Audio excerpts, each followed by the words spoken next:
Female infertility, कमज़ोर बच्चादानी, thin endometrial. क्या आपको प्रेगनेंसी नहीं हो रही? पीरियड के इरेगुलर होने के बाद भी प्रेगनेंसी ना होने की क्या वजूहत हो सकती हैं? क्या आपका यूट्रस वीक है? थिन एंडोमेट्रियल के बारे में मुकम्मल मालूमात के लिए वीडियो को आखिर तक लाजमी दें। अस्सलाम वालेकुम नाज़रीन, उम्मीद करती हूँ आप सब खैरियत से होंगे।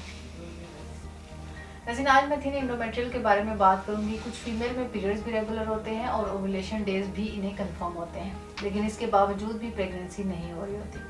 इसकी वजह ये होती है कि इन फीमेल में यूट्रस के अंदर एंडोमेट्रियल लाइन जो बहुत ज़्यादा थिक नहीं यानी मोटी नहीं होती बल्कि पतली होती हैं, यानी थिन होती हैं।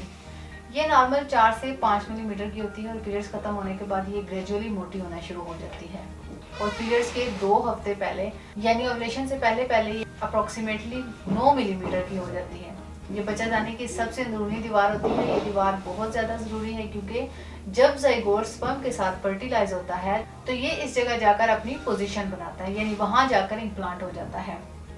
ये थिन क्यों होती है, इसकी कुछ वजूहात का जिक्र करती हूँ। पहली वजह लो एस्ट्रोजन। अगर एस्ट्रोजन हार्मोन कम बन रहा है तो इस वजह से भी एंडोमेट्रियल थिन यानी बहुत ज़्यादा पतला रह जाता है। अगर यूट्रस के अंदर फिब्रॉइड्स मौजूद हों, इस वजह से भी ये दीवार पतली रह जाती है। इसकी एक और वजह पुअर सर्कुलेशन है।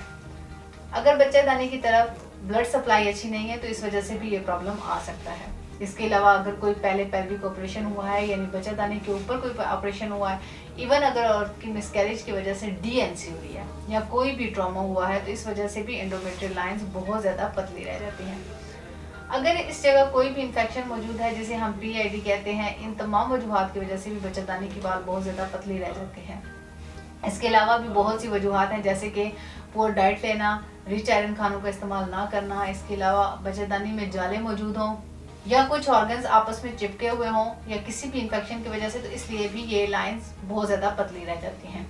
अगर इलामात की बात करूँ तो ऐसी खवातीन की मेंस्ट्रुअल साइकिल बहुत ज़्यादा छोटी हो जाती है, यानी ब्लड फ्लो और ड्यूरेशन ऑफ पीरियड्स बहुत ज़्यादा कम हो जाता है। अगर 2 साइकिल में ऐसा हो रहा है या तीसरी साइकिल भी इतनी ही छोटी है तो खवातीन अपने हार्मोन लाजमी टेस्ट करवाएं। इसकी एक और अहम अलामत ये भी हो सकती है कि अगर औरत को 2 पीरियड्स के दरमियान में ब्लीडिंग हो रही है, क्योंकि अगर बच्चेदानी की बाल बहुत ज़्यादा पतली होगी तो ये 2 पीरियड्स के दरमियान में ही टूटना शुरू हो जाएगी। इसके अलावा अगर बहुत ज़्यादा पेनफुल पीरियड्स हो रहे हो तो ये भी एक अलामत है कि बच्चेदानी की बाल कमज़ोर है। इस प्रॉब्लम की वजह से भी औरत को कंसीव करने में मुश्किलात आ सकती हैं। इस मसले से निजात के लिए अब हर्बल तरीका इलाज बताती हूँ।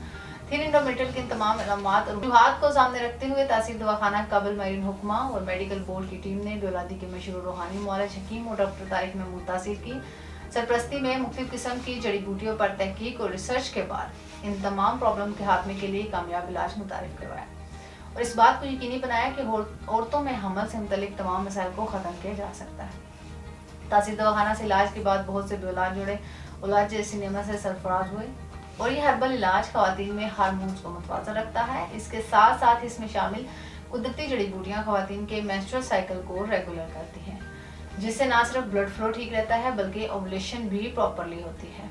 यह हर्बल इलाज खवातीन में ब्लड सर्कुलेशन को बेहतर करके खवातीन को प्रेगनेंसी में मदद देता है, जिससे ना सिर्फ हमल जल्दी होता है बल्कि हमल के दौरान औरत सेहतमंद भी रहती है। ये कामयाब इलाज खवातीन के मसाइल का खात्मा करके औरत को अंदरूनी और बैरूनी तौर पर सेहतमंद बनाता है, जिससे यूट्रस की वॉल मजबूत और मोटी रहती है और हमल के चांसेस बढ़ जाते हैं। वो तमाम खवातीन जो हमल ना होने की वजह से परेशान हैं, तहसील दवाखाना से एक दफ़ा अपना इलाज ज़रूर करवाएं और पुरसकून और खुशहाल ज़िंदगी बसर करें। अब कुछ ज़रूरी हदायत और खुराक के बारे में बताती हूँ जिनको रोज़मर्रा ज़िंदगी में अपना कर सेहतमंद ज़िंदगी बसर कर सकते हैं। अपनी डाइट का खास ख्याल रखें, गोश्त का इस्तेमाल करें, इसके अलावा सीड, बीन्स और नट्स का इस्तेमाल लाजमी करें। ग्रीन लीफ वेजिटेबल का इस्तेमाल बहुत ज़्यादा ज़रूरी है क्योंकि ये रिच इन आयरन है, इसलिए इनका इस्तेमाल लाजमी करें। दूध और दही इस्तेमाल करें, विटामिन E, आयरन और ओमेगा 3 से भरपूर ग़िज़ा का इस्तेमाल करें। तेज़ मसाले वाले खानों से परहेज़ करें। इसके अलावा fast food, bakery food, junk food का इस्तेमाल भी कम कर दें। कोल्ड ड्रिंक का भी इस्तेमाल हरगिज़ ना करें। फीमेल को चाहिए कि स्ट्रेस से खुद को बचाएं, पुरसकून माहौल में रहें।